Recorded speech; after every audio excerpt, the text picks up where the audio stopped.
ഒരു surprise name meeting challenge പിടിക്കാം. അങ്ങ് ദൂരെ ദുബായിലുള്ള രാജേഷ് ഏട്ടനെയാണ് ഞാൻ ഇന്ന് അകത്താക്കാൻ പോകുന്നത്. രാജേഷ് ഏട്ടാ, നിങ്ങൾ തീർന്നത്. അപ്പോൾ ഫസ്റ്റ് ലെറ്റർ ആറിന് റോസ്റ്റഡ് കപ്പലണ്ടി. നെക്സ്റ്റ് ലെറ്റർ എ ആണ്. എക്ക് അപ്പി ഫിഷ്. നെക്സ്റ്റ് ലെറ്റർ ജെക്ക് ജീരകമാണ്, ജീരകം. Next letter E egg.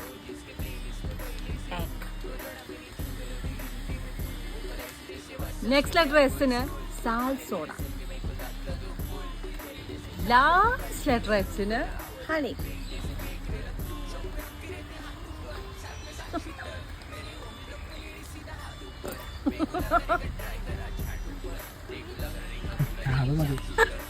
അങ്ങനെ രാജേഷേട്ടൻ പോലും അറിയാതെ രാജേഷേട്ടനെ തട്ടി ഞാൻ അകത്താക്കിയിട്ടുണ്ട്. അപ്പൊ സന്തോഷായില്ലടാ കുട്ടാ.